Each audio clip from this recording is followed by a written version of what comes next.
ओम ज्ञानतिमिरान्धस्य ज्ञानञ्जनशलाकया चक्षुरुन्मिलितमेन तस्मै श्रीगुरुवे नमः। श्रीचैतन्यमनोभीष्टं स्थापितमेन भूतले स्वयं रूपकदा मह्यं ददाति स्वपदान्तिकं वन्देऽहं श्रीगुरु श्रीयुतपदकमलं। श्रीगुरून् वैष्णवाचं श्रीरूपं साग्रजातं सगण रघुनाथान्वितं तं सजीवं साद्वैतं सावधूतं परिजनसहितं कृष्णचैतन्यदेवं श्रीराधाकृष्णपादान् सगणललिता श्रीविशाखान्विताश्च नित्यानन्दं नमस्तुभ्यं प्रेमानन्दप्रदायते कलहुकल्मस्य नाशाय जानवीपते नमः।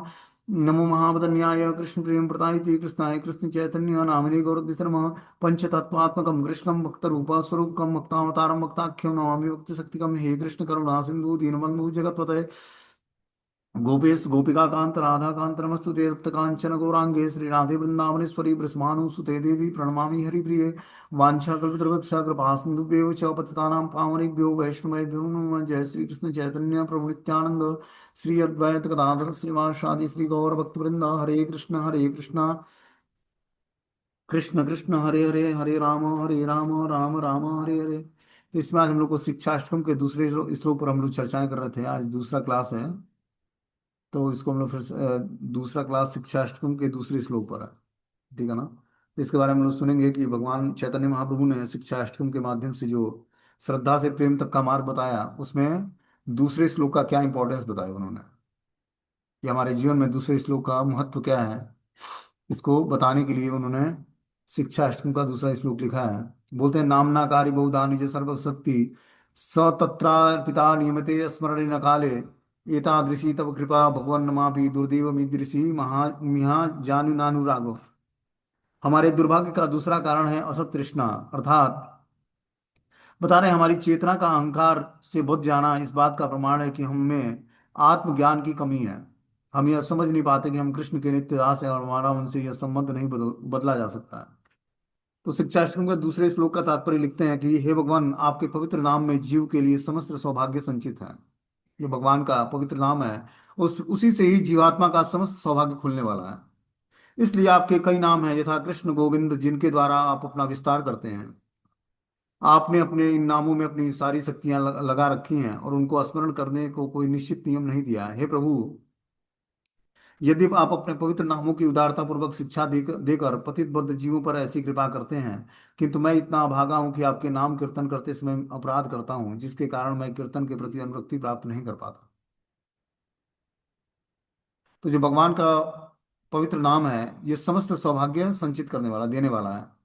इसलिए आपके कई नाम हैं, कृष्ण और गोविंद, जिनका आप अपना विस्तार करते हैं। आपने अपने इन नामों में अपनी सारी शक्तियां लगा रखी हैं। जो भगवान का मुख्य नाम है, जैसे कृष्ण गोविंद, जो लीलाओं पर आधारित वो मुख्य नाम है।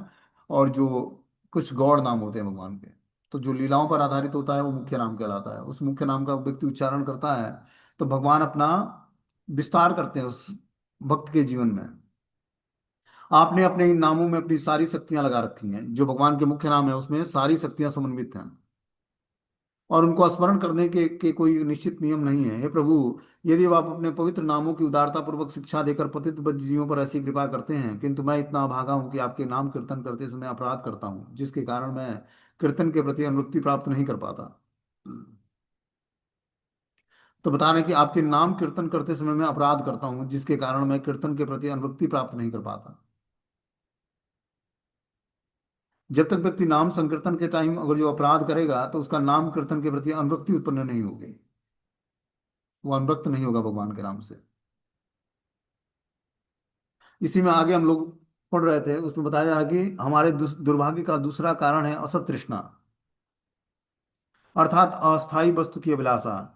हम नित्य वस्तुओं की अभिलाषा चार प्रकार से करते हैं। हम निम्न स्तरीय भौतिक सुख की इच्छाएं रखते हैं। हम स्वर्गीय सुखों की कामना करते हैं। हम रहस्यमयी जादुई शक्तियों की इच्छा करते हैं। और हम मोक्ष अर्थात कष्ट से मुक्ति पाने की इच्छा करते हैं। यह अंतिम अनर्थ तब प्रकट होता है जब हम हरे कृष्ण मंत्र का जप करते हैं और हमारी भगवत धाम जाने की इच्छा प्रबल रूप से कष्ट से बचने के लिए प्रेरित करती है। वास्तव में ऐसा सौभाग्य स्वार्थपूर्ण है और इसका भक्ति से कम ही नाता है। अगर गहराई में उतरा जाए तो इस इच्छा का केंद्र बिंदु कृष्ण की संतुष्टि नहीं है। तो बता रहे कि हमारे दुर्भाग्य का दूसरा कारण है असत तृष्णा, मतलब अस्थाई वस्तु की अभिलाषा करना। राधे। तो जब व्यक्ति अस्थाई वस्तुओं की अभिलाषा करता है तो वह असत तृष्णा कहलाती है। जिसका कोई अस्तित्व नहीं है। मतलब भौतिक इच्छाओं को अस्थाई बोला गया है। हम अनित्य वस्तुओं की अभिलाषा चार प्रकार से करते हैं। पहले तो निम्न स्तरीय भौतिक सुखों की इच्छा रखते हैं। दूसरा, स्वर्ग सुखों की कामना करते हैं। हम रहस्यमय जादू शक्तियों की इच्छा करते हैं। और हम मोक्ष अर्थात कष्ट से मुक्ति पाने की इच्छा करते हैं। ये चार प्रकार के बता रहे हैं कि चार प्रकार के अनित्य वस्तुओं की अभिलाषा जीवात्मा करता है भगवान से। यदि अंतिम अनर्थ तब तब प्रकट होता है जब वो हरे कृष्ण मंत्र का जप करते हैं और हमारी भगवत धाम जाने की इच्छा प्रबल रूप से कष्ट से बचने से प्रेरित होती है। कि भगवत धाम जाने की इच्छा प्रबल रूप से कष्ट से बचने की होती है। मतलब व्यक्ति मोक्ष चाहता है, वो भगवत धाम नहीं जाना चाहता, पहले उसको अपने कष्टों से छुटकारा चाहिए। और जो कष्टों को झेलते हुए अगर जो हम भगवान के नाम का जप करेंगे ध्यान पूर्वक, मतलब अपने जीवन में आ रहे कष्टों को बर्दाश्त करते हुए और भगवान के पवित्र नाम का जप करेंगे और भगवान से कुछ नहीं मांगेंगे, तब जाकर भगवत धाम जाने की इच्छा जागृत होगी। और जो व्यक्ति मोक्ष मांगने लगता है कि भगवान हमें कष्टों से छुटकारा दे दो, तो वहीं फिर गाड़ी अटक जाएगी उसकी। आध्यात्मिक रास्ता बहुत ही ज्ञान भरा रास्ता, मतलब ज्ञान चाहिए इसको कि भगवान से कब कहाँ क्या मांगना है। और बीच बीच में जैसे जपा में चाहे हम आध्यात्मिक एक्टिविटी करते हैं तो बहुत सारे हमारे हृदय में स्फुरना जागृत होती है परमात्मा के द्वारा कि आप कुछ मांग लीजिए। या आप चलते रहोगे रास्ते में और हृदय में स्फुरना आएगी कि आपको कोई सुंदर वस्तु दिखी, वो भोगने की इच्छा हो गई। इसीलिए सावधान रहना कि हमें मांगना क्या है भगवान से, ये हमारे हृदय में एक निष्ठ होना चाहिए कि हमें भगवान से चाहिए क्या। आहेतु की अप्रतिहता भक्ति। न धनम न जन्म न सुंदरी कविता वाज जगदीश काम है मम जन्मनि जन्मनेश्वरी भवताद भक्ति हेतु की तो इस श्लोक पर स्थिर होना पड़ेगा। दिमाग को स्थिर करना पड़ेगा।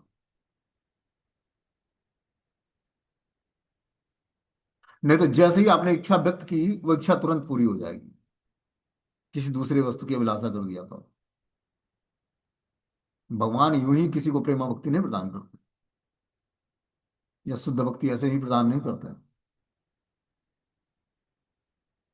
और भगवान की शक्तियां, माया शक्ति इतना टेस्ट लेती है, उसके बाद कहीं जाकर भगवान कृष्ण अपनी शुद्ध भक्ति प्रदान करता है। क्योंकि शुद्ध भक्ति प्रदान करते ही भगवान अपने प्रेम पास में बांध लेता है भक्तों भगवान को।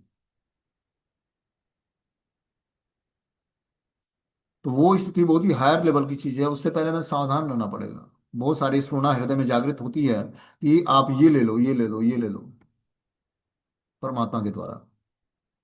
लेकिन सबको निग्लेक्ट करके भगवान की भक्ति को मांगना है कि अहेतु की अप्रतिहता भक्ति चाहिए भगवान। अब जिसमें हमारा कोई हेतु ना, हमारा कोई लाभ ना हो। क्या हो? बस मात्र एक ही अभिलाषा हो, आपको प्रसन्न करना, आपको प्रेम करना, आपकी सेवा करना। ऐसी सर्विस प्रदान करिए, ऐसी सेवा प्रदान करिए।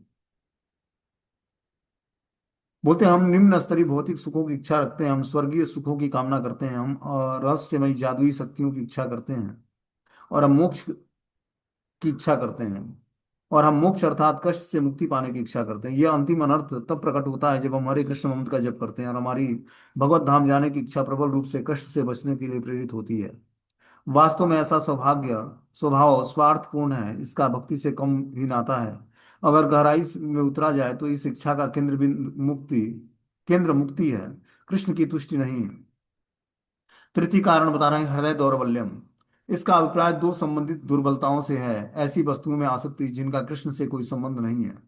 एक बेईमान दोष वृत्ति, ईर्ष्या और यश की इच्छा। श्रील भक्ति विनोद ठाकुर ने टिप्पणी करते हैं कि साधकों को विशेष रूप से यश की लालसा से सावधान रहना चाहिए। अहंकार की ऐसी व्याकुलता को मिटाना अत्यंत कठिन है। व्यक्ति फॉलोअर बनाना चाहता है, ठीक है ना, उससे रिस्पेक्ट पाना चाहता है, अपने अहंकारों का पोषण करना चाहता है। तो क्या बता रहे हैं कि हृदय दौर्बल्यता, ये हृदय दौर्बल्यता के लक्षण है। कि वो सोचता है कि मेरे फॉलोअर कुछ हों जो मेरी जय जयकार करें, ठीक है ना। ऐसी अभिलाषा बता रहे हैं कि इसका अभिप्राय दो संबंधित दुर्बलताओं से, ऐसी वस्तुओं में आसक्ति जिसका कृष्ण से कोई संबंध नहीं है। ऐसा बेईमानी दोष वृत्ति ईर्ष्या और यश की इच्छा। श्रील भक्ति विनोद ठाकुर टिप्पणी करते हैं कि साधकों को विशेष रूप से यश की लालसा से सावधान रहना चाहिए। अहंकार की ऐसी व्याकुलता को मिटाना अत्यंत कठिन है। अंततः दुर्भाग्य का चौथा कारण है अपराध। हम जब करते समय अपराध करते हैं। चैतन्य महाप्रभु सनातन गोस्वामी से कहते हैं कि भक्ति की सभी 9 विधियों में से सर्वाधिक महत्वपूर्ण है भगवान का सदैव कीर्तन करना। यदि कोई इस प्रकार के अपराधों से बचते हुए ऐसा करता है तो वह आसानी से भगवान के अमूल्य प्रेम को पा लेता है। तो भक्त हरिनाम जप में सबसे बड़ा अवरोध क्या है? अपराध। वैष्णव के प्रति अपराध करना जो है सबसे बड़ा अवरोध बता रहे हैं चैतन्य महाप्रभु सनातन गोस्वामी को। बोलते हैं भगवत नाम का सदैव कीर्तन करना ये 9 विधियों में से सर्वश्रेष्ठ विधि है। नाम संकीर्तन कलयुग के लिए। यदि कोई इस प्रकार से अपराधों से बचते हुए ऐसा करता है तो वह आसानी से भगवान के अमूल्य प्रेम को पा लेता है। हरि नाम के प्रति 10 अपराधों से बचने बचने में ही समझदारी है। इस 10 नाम अपराधों की सूची पद्म पुराण में दी गई है। श्रील प्रभुपाद उन्हें अपने श्रीमद् भागवतम के तात्पर्य में प्रस्तुत करते हैं। भगवान के पवित्र नाम का कीर्तन करते हुए 10 अपराधों से बचना चाहिए। सनत कुमार से पता चलता है कि यदि कोई अनेक प्रकार से घोर अपराधी भी हो तो भगवान के पवित्र नाम की शरण ग्रहण करने पर वह अपराधी जीवन से मुक्त हो जाता है। यद्यपि मनुष्य 2 पैर वाले पशु से अलग नहीं है तो भी वह यदि भगवत नाम की शरण ग्रहण करता है तो मुक्त हो जाता है। अतएव मनुष्य को अत्यंत सतर्क रहना चाहिए। भगवान के पवित्र नाम से भगवान के चरण कमलों पर अपराध न होने दें। ये अपराध इस प्रकार हैं। भगवत नाम के प्रचार में संपूर्ण जीवन समर्पित करने वाले महाभागवतों की निंदा करना। शिव ब्रह्मा आदि देवों के नाम को भगवत नाम के समान अथवा उनसे स्वतंत्र समझना। गुरु की अवज्ञा करना अथवा उन्हें साधारण मनुष्य समझना। वैदिक शास्त्रों अथवा प्रमाणों का खंडन करना। हरे कृष्ण महामंत्र के जप की महिमा को काल्पनिक समझना। पवित्र भगवत नाम में अर्थवाद का आरोप लगाना। नाम के बल पर पाप करना। हरे कृष्ण महामंत्र के जप को वेदों में वर्णित एक शुभ कर्मकांड के समान समझना। अश्रद्धालु व्यक्ति को हरि नाम की महिमा का उपदेश देना। भगवत नाम के जप में पूर्ण विश्वास न होना। इसकी अगाध महिमा श्रवण करने पर भी भौतिक आसक्तियां बनाए रखना। इस 10 अपराधों से जब व्यक्ति बच के भगवत नाम का जप करेगा तब जाकर उसको सिद्धि प्राप्त होगी हरि नाम में। ठीक है ना? पहला क्या बताया उन्होंने? भगवत नाम के प्रचार में अपने संपूर्ण जीवन समर्पित करने वाले महाभागवतों की निंदा करना। जिन्होंने अपने पूरे जीवन को समर्पित कर दिया भगवान के नाम के प्रचार में, ऐसे वैष्णव की निंदा करना सबसे बड़ा अपराध माना जाता है। तो ऐसे अपराध से हमें बचना है। जिन्होंने अपना जीवन गुरु और भगवान को समर्पित कर रखा है और पूरा जीवन भगवान को दे रखा है, ऐसे भक्तों को जो प्रचार में लगे हुए हैं उनकी निंदा करना अपराध है, बहुत ही बड़ा अपराध है। दूसरा बता रहे हैं कि शिव ब्रह्मा आदि देवों के नाम को भगवत नाम के समान या उनसे स्वतंत्र समझना। कि जो शिव और ब्रह्मा जी के नाम है इनको भगवान के नाम से उनकी तुलना करना, भगवान के नाम के इक्विवेलेंट बताना, बराबर बताना, ये भी अपराध है। गुरु की अवज्ञा करना अथवा उन्हें साधारण मनुष्य समझना। गुरु को व्यक्ति जब साधारण मनुष्य समझता है उसको देखने में लगता है कि हमारे जैसे ही उनका भी जो है पंचभूतों से बना हुआ शरीर है। उनको भी भूख लगती है, थकावट होती है, और जो है वो भी जल पीते हैं, बोलते हैं, बातचीत करते हैं, लोगों से मिलते मिलाते हैं जिस तरह हम लोग करते हैं, आम आदमी हैं वो भी। तो गुरु को साधारण समझना ये बहुत बड़ा अपराध बता रहे हैं यहाँ पर।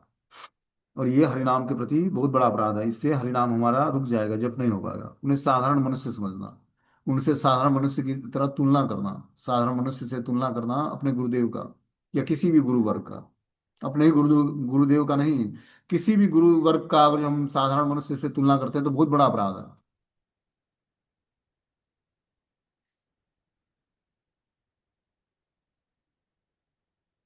वैदिक शास्त्रों अथवा प्रमाणों का खंडन करना। जो वैदिक शास्त्र में नियम बताए गए हैं या प्रमाण दिए गए हैं उसका व्यक्ति खंडन करता है तो ये भी अपराध है। हरे कृष्ण मंत्र के जप की महिमा को काल्पनिक समझना।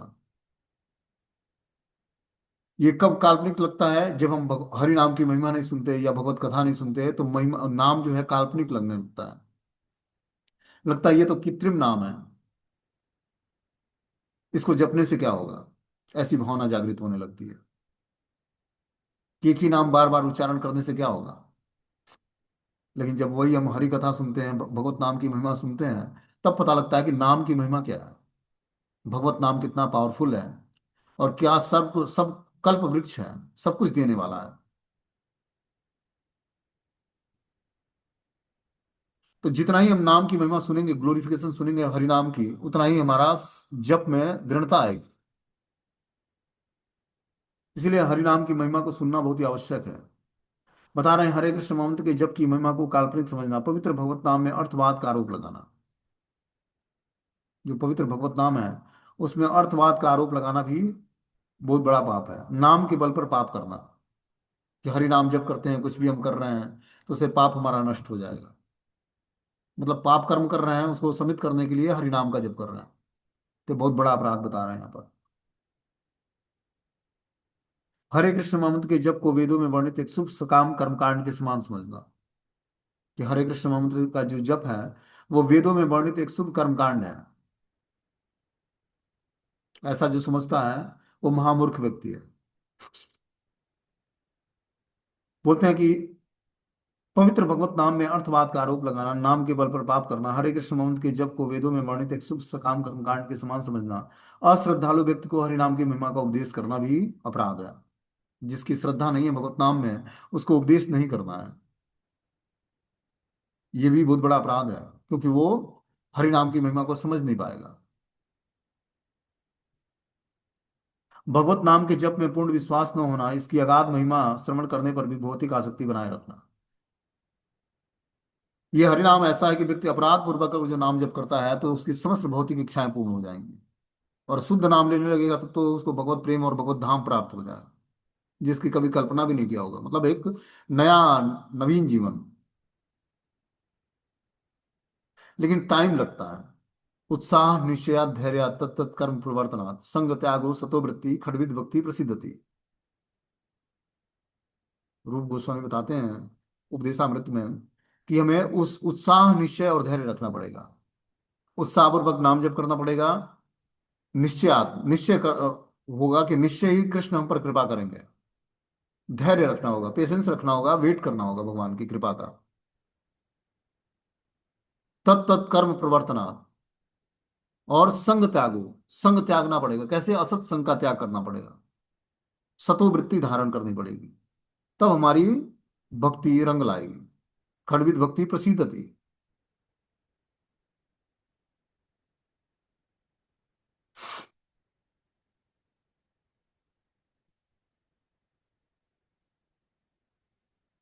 बता रहे हैं, अपराध अश्रद्धालु व्यक्ति को हरिनाम की महिमा का उपदेश करना, भगवत नाम के जप में पूर्ण विश्वास न होना, इसकी अगाध महिमा श्रवण करने पर भी भौतिक आसक्ति बनाए रखना।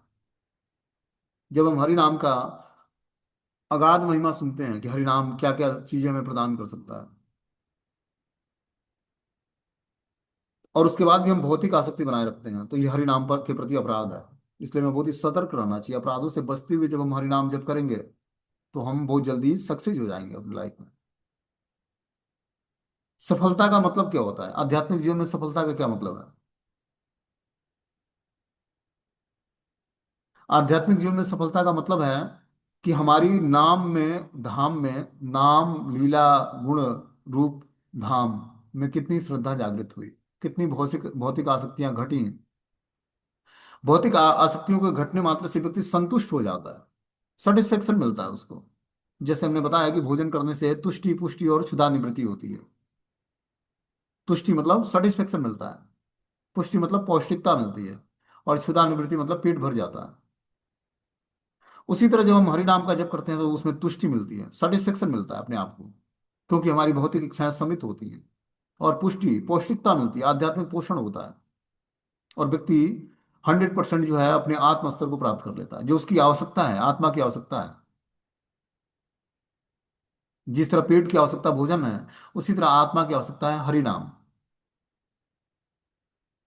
तो जब तक हम भगवान के नाम की महिमा को जानेंगे नहीं और अशुद्ध तरीके से नाम लेते रहेंगे, तब तक जो है कृपा नहीं होगी भगवान की। इसलिए हमें शुद्ध नाम लेना है भगवान का। शुद्ध नाम मतलब अन्याभिलाषिता शून्यम ज्ञान कर्माध्ययनावृतम अनुकूलेन कृष्ण अनुशीलनम भक्ति उत्तमा। उत्तमा भक्ति क्या है? अन्याभिलाषिता शून्यम, अन्य अभिलाषाओं से शून्य होना पड़ेगा। अन्य अभिलाषा मतलब भौतिक इच्छाओं को छोड़ना पड़ेगा। अवश्य रक्षिबे कृष्णा, इस बात पर विश्वास करना पड़ेगा, अवश्य हमारी रक्षा कृष्ण करेंगे। अब ऐसा नहीं कि भौतिक कार्य में जो है धन कमाना छोड़ देना, ऐसा नहीं है। पूर्ण रूपेण कृष्ण भावना भावित होकर हमें हर कार्य अपने करने हैं, और कर्मों के परिणाम को भगवान को समर्पित करना है। आप देखोगे, पहले एग्जाम आएगा भगवान का, माया के द्वारा एग्जाम आएगा, कि आपके पास हो सकता है कि धन की कमी हो जाए, या लोगों की कमी हो जाए, जिसको आप अपना फेवरेबल मानते थे वही अनफेवरेबल हो जाए।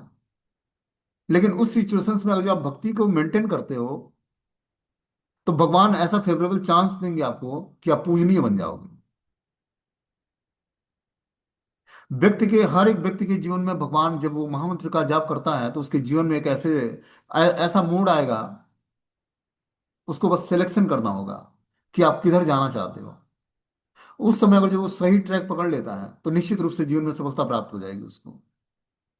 इसमें ये डिपेंड नहीं करता कि आप स्त्री शरीर में हो या पुरुष शरीर में हो। जिस भी शरीर में हो, हर व्यक्ति के जीवन में दीक्षा लेने के बाद गुरु कृपा से उसके जीवन में ऐसा मोड़ आता है जब उसको सेलेक्ट करना होता है कि तुम्हें क्या चाहिए। तुमने हमारे भक्त की शरण ग्रहण की है तो तुम्हें चाहिए क्या अब हमसे। तुम हमारा नाम पुकारते हो, अब हम हमसे क्या चाहिए तुम्हें। हमने एक बताया ना, स्टोरी बताया था कि एक बार जो है नगर में राजा की मृत्यु हो गई। तो बोला गया कि नया राजा कौन बनेगा। तो नया राजा बनने के लिए बहुत सारे कैंडिडेट बन गए, राजा कौन नहीं बनना चाहता है। तो सभी लोगों ने मिलकर मीटिंग किया कि राज सिंहासन दूर रखा जाएगा, और जो व्यक्ति पहले जाकर पहुंच जाएगा, वहां बैठ जाएगा, वही राजा बनेगा। तो दूर सिंहासन रख दिया गया, राज सिंहासन। और उस पर जो पहले जाकर बैठ जाएगा वही राजा बन जाएगा। बीच में जो है मार्केट लगा दिया गया, कहीं अच्छे अच्छे स्टॉल लगाए गए, खाने के, सोने के, मनोरंजन के। तो लोग निकलना शुरू किए, नगर से आना शुरू किए कि अब राजमहल के सिंहासन पर जाकर बैठना है जिसको जिसको राजा बनना है। कितना आसान है। लेकिन जो रास्ते में देखते हुए गए, कहीं खाने का स्टॉल, कहीं सोने का, कहीं घूमने का, कहीं इंटरटेनमेंट का, तो उसमें लोग रुकते गए।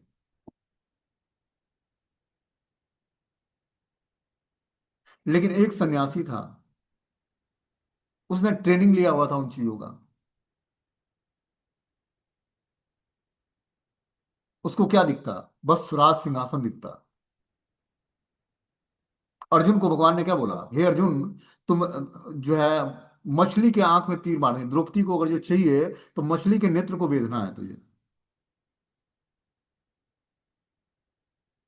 तो जब तक हमारा गोल डिसाइड नहीं होगा कि किस गोल को अचीव करना है, तब तक हम उस निर्णय पर नहीं पहुंच पाएंगे, उस गोल पर को प्राप्त नहीं कर पाएंगे,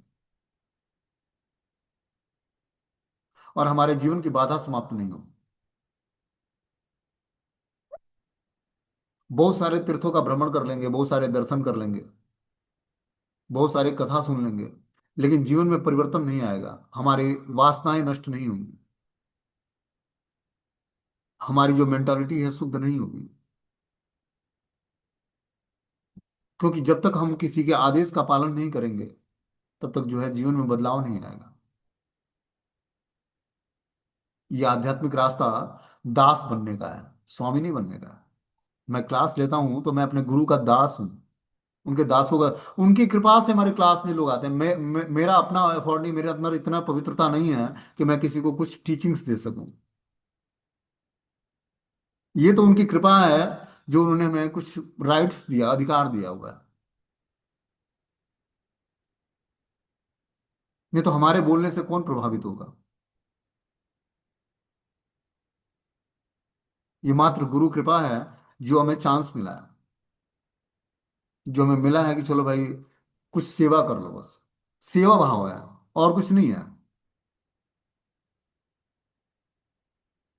बड़े बड़े आचार्य हुए हैं जो बड़े बड़े पोस्ट पर बैठे हुए हैं, दीक्षा देते हैं, और हजारों की संख्या में शिष्य हैं। वो अपने को स्वामी नहीं मानते हैं।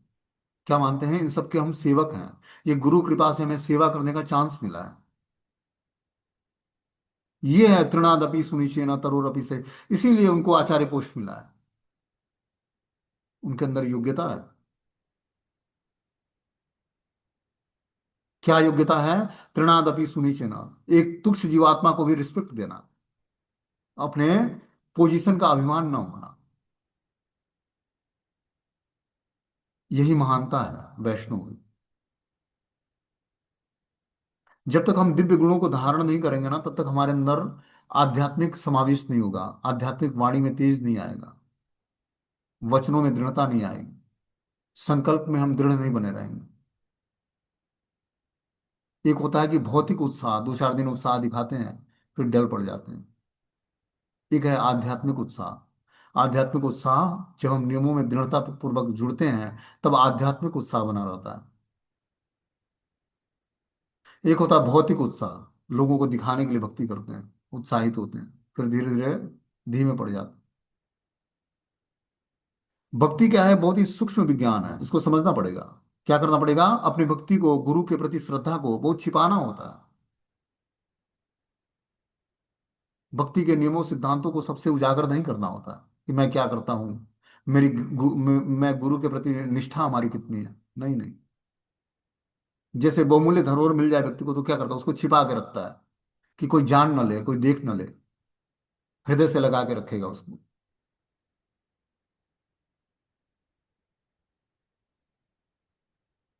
उसी तरह जो हम पर गुरु कृपा हुई, भगवान की कृपा हुई, आध्यात्मिक रास्ते में कुछ कर पा रहे हैं, इसको बहुत ही छिपा के करना है, लोगों से बताना नहीं है। तब जाकर वो कृपा हम पर बनी रहेगी, नहीं तो वो स्वीकृति बन के रह जाएगी बात।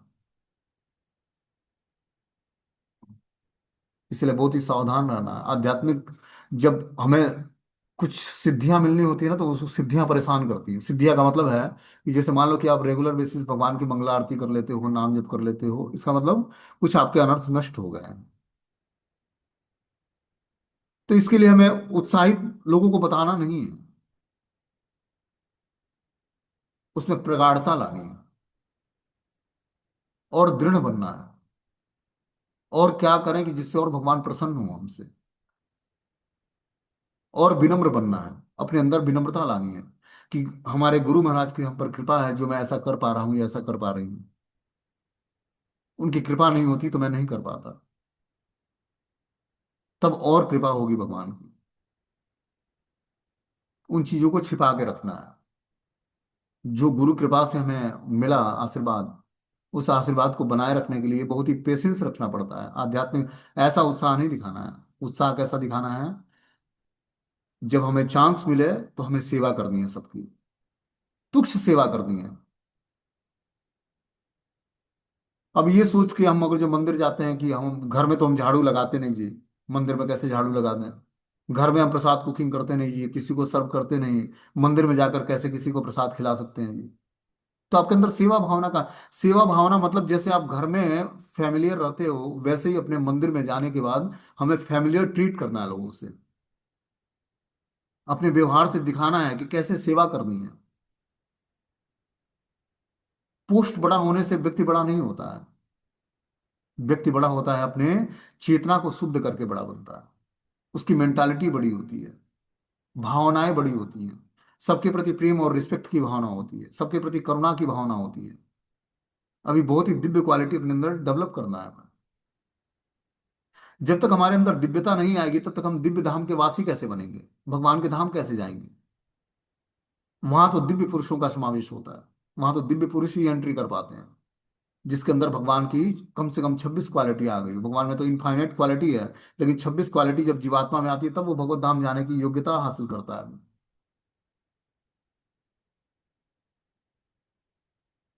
और जैसे जैसे आपके अंदर विनम्रता आएगी, आप सहना सहनशील बनते जाओ, वैसे वैसे आपको इंटरनल सेटिस्फेक्शन मिलेगा। आपको व्यक्ति प्रताड़ित कर रहा है, कोई गाली दे रहा है, और आप उसको सहते जा रहे हो, अंदर से इतने स्ट्रांग हो जाओगे कि आपको कोई हिला नहीं पाएगा। समझ रहे बात को? और आध्यात्मिक रास्ते में बढ़ने का यही माध्यम है। क्योंकि जैसे ही आप शुद्ध भक्ति को अडॉप्ट करोगे, आपके साथ के रहने वाले भक्त लोग आपको मचाना शुरू करेंगे, वो बर्दाश्त करना पड़ेगा। कृष्ण बड़े आराम से अपनी शुद्ध भक्ति दे देते हैं, लेकिन भक्त नहीं देने देते हैं। भौतिक संसार में सरवाइव करना आसान है, लेकिन भक्तों के समाज में सरवाइव करना बहुत मुश्किल है। ये तो बहुत ही ब्रिलियंट व्यक्ति ही टिक सकता है, मैं आपको क्लियर बताऊं तो। अभी हमने एसोसिएशन नहीं किया इसलिए आप लोगों को पता नहीं होगा। भक्तों के समाज में टिकना तो बहुत ही मुश्किल है। इसीलिए अपनी भक्ति को छिपा कर, किसी से बिना प्रचार किए भक्ति करनी,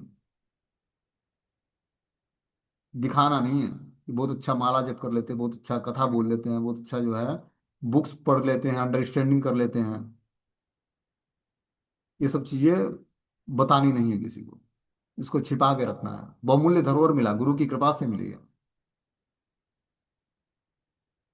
अपने पूर्व जीवन पर विचार करो, इसी जीवन के पहले हम लोग क्या थे, जब हमने गुरु दीक्षा नहीं ली थी, तो क्या हम लोग का हैबिट था। सारे गलत संस्कार, सारे सारे गलत आचरण, भौतिक वस्तुओं को भोगने की इच्छा। लेकिन धीरे धीरे वो इच्छाएं धीरे धीरे पवित्र हो रही हैं। किसकी कृपा से? क्योंकि हमने पवित्र सोर्स का पालन करना शुरू किया, पवित्र किसी जीवात्मा से जुड़ा हमने, और स्रोत को पालन किया हमने, उसको समझा हमने, अपने जीवन में स्थान दिया, उनकी बातों को मानना शुरू किया। तब हमारे जीवन में बदलाव आना शुरू होता है। पिता के कर्म से पुत्रों और पुत्रियों का भाग्य बदल जाता है। तो जब हम आध्यात्मिक पिता को स्वीकार करते हैं, आध्यात्मिक गुरु को, तो हमारा जीवन फिर सही ट्रैक पे आ जाता है उनकी कृपा से। इस रास्ते पर मनमाना नहीं चलेगा। कोई जो मनमाना करके भगवान की भक्ति करके और भगवत धाम जाना चाहता है, तो वो भूल जाए। इस रास्ते पर तो हमें दिव्य गुणों को धारण करके और गुरु का आश्रय लिए बिना आध्यात्मिक रास्ता, यहाँ तक कि भगवान जब कृष्ण और बलराम आते हैं धराधाम पर, तो वो भी सांदीपनी मुनि को गुरु बनाते हैं। नंद बाबा के पुत्र, जिनके घर में 9 लाख गायें हैं और राजा हैं ब्रज के, उनका बेटा जाकर सांदीपनी मुनि के आश्रम में, उज्जैन कहाँ, एमपी में वो स्थान है, जाके लकड़ी काटते जंगल से, गुरु माता के लिए, गुरु और गुरु के लिए भोजन बनाते, उनके कपड़े धोते, उनके पैर चापते। तुच्छ सेवा किया जाकर गुरु जी के आश्रम में। क्या हुआ? सांदीपनी मुनि की कृपा से 64 दिनों में भगवान के अंदर 64 कलाएं समावेश कर दिया उन्होंने। बताया गुरु निष्ठ होना क्या कितना आवश्यक है। लेकिन गुरु के प्रति जो निष्ठा है हमारी, सबके सामने उजागर नहीं करना। कुछ सेवा करने का चांस मिलता है, उसका क्रेडिट हमें गुरु को देना है, कि हमारे गुरुदेव की कृपा से हमें ऐसा चांस मिला है। हृदय में उस स्फुरना कैसे जागृत होती है? परमात्मा स्वयं इंडिकेट करते हैं। गुरु जब इच्छा करते हैं, तो अपने जो जो जो उनके श्री चैतन्य मनोअभीष्टम स्थापितम येन भूतले, रूप गोस्वामी जो हैं, जो हम लोग रूपा उनका वैष्णव संप्रदाय है हम लोग का, ये ब्रह्म माधवगढ़ी संप्रदाय, ये रूप गोस्वामी के हम लोग फॉलोवर हैं। तो श्री चैतन्य महाप्रभु का जो मनोअभीष्ट था, वो रूप गोस्वामी के हृदय में प्रकट हुआ। फिर उन्होंने ब्रज की लीला असलियों को खोजा, स्थापित किया, बुक्स लिखे, शास्त्रों को के मर्म निचोड़ को शास्त्रों के द्वारा प्रदर्शित किया, ब्रज के लीलाओं असलियों का उद्घाटन किया, क्योंकि चैतन्य महाप्रभु के मनोभीष्ट को जानते थे। तो उत्तम शिष्य वही होता है जो गुरु के मनोभीष्ट को जानता है। ये उत्तम शिष्य कहलाता है। मध्यम शिष्य वो होता है जो गुरु जी जो आदेश देते हैं उसको ऐसे ही पालन करने का प्रयास करता है। और जो कनिष्ठ शिष्य है, वो गुरु जी बोलेंगे कुछ और करेगा कुछ और, वो अपनी ही व्याधि से परेशान रहेगा। तो जीवन में प्रोग्रेस कैसे होगा? देखो, इस रास्ते पर हमें पूर्ण रूपेण विश्वास करना पड़ेगा पहले तो। आध्यात्मिक रास्ता विश्वास पर टिका है, कोई किसी के साथ छल नहीं। और जो आप हरि नाम का जप करते हो, भगवान के नाम पर पूर्ण विश्वास है, तो आपके साथ कोई भी छल नहीं कर सकता। बस आपको ईमानदारी से इस रास्ते पर लगे रहना पड़ेगा, महामंत्र के जाप में। आपके साथ कोई छल कर ही नहीं सकता। भगवान छलियों के भी छली हैं। जो छल करना चाहता है, उसको भगवान ऐसे जगह पर छल करके फंसा देते हैं कि वो वहां से उठ ही नहीं पाएगा। पहले प्रोत्साहन देते हैं भगवान, चल कर, छल छल कर देना मेरे भक्तों के साथ। वो कनिष्ठ है तो मध्यम है, उत्तम अधिकारी है, छल करना चाहता है कर। उसके बाद उसकी स्थिति ऐसी हो जाएगी कि फिर उठने लायक नहीं होगा। अध्यात्म का रास्ता सरलता का रास्ता है। बस हृदय में कोई कपट व्यवहार नहीं किसी के प्रति। फिर देखो क्या मस्त जीवन चलता है। न काहू से दोस्ती, न काहू से वैर, किसी से दुश्मनी नहीं और किसी से प्रेम नहीं, मात्र प्रेम के स्रोत भगवान है।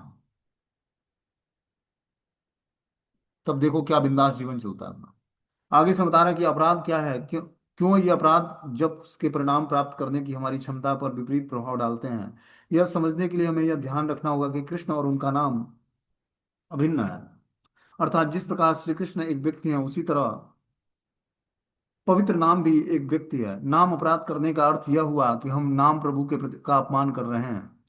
तो यह स्वाभाविक है कि वे अपराधियों को अपनी पूर्ण कृपा प्रदान नहीं करते, अर्थात वे अपना रसास्वादन अपराधियों को नहीं कराते हैं।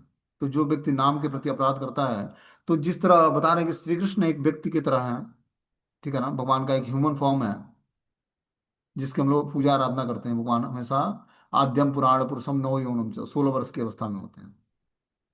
उसी तरह उनका पवित्र नाम भी एक व्यक्तिगत फॉर्म में है। नाम अपराध करने का अर्थ है कि हम नाम प्रभु का अपमान करते हैं। जो हरिनाम है वो हरिनाम प्रभु है, उनका एक स्वरूप है, नाम का स्वरूप। जिस तरह भगवान कृष्ण का स्वरूप है सच्चिदानंद, उसी तरह नाम प्रभु का भी स्वरूप है। उनके प्रति जब व्यक्ति अपराध करता है, तो यह स्वाभाविक है कि वे अपराधियों को अपनी पूर्ण कृपा प्रदान नहीं करते, अर्थात वे अपना रसास्वादन अपराधियों को नहीं कराते हैं। यदि कोई महान और प्रभावशाली व्यक्ति हमें अपनी संपत्ति प्रदान करना चाहता है, किंतु दुर्भावनाग्रस्त होकर उनके प्रिय भक्तों की आलोचना करेंगे, तो उस व्यक्ति को बुरा लगेगा। अगर हम उनसे निम्न स्तर के लोगों को उनके बराबर समझेंगे तो भी उन्हें बुरा लगेगा। यदि हम उनके सहायकों की अवज्ञा करेंगे, विशेषतः उनकी अवज्ञा जिन्होंने हमारा उस महान व्यक्ति से परिचय करवाया है, तो भी उन्हें बुरा लगेगा। अथवा हम उन उन पुस्तकों की आलोचना करें जिसमें उनकी संपत्ति शक्ति और उनकी प्रतिष्ठा का वर्णन किया गया है, अर्थात हम उनके सहज स्वाभाविक हैं। मामला और भी बदतर होता जाता है जब हम आपराधिक व्यवहार करने लगते हैं, अर्थात मूर्खता बस हम उनसे अपने संबंध का दुरुपयोग कर ऐसी अपेक्षा करने लगते हैं कि वे हमारी रक्षा करेंगे। तब वो प्रभावशाली व्यक्ति हताश होकर हमें महत्वपूर्ण सबक सिखाने के बारे में सोचेंगे।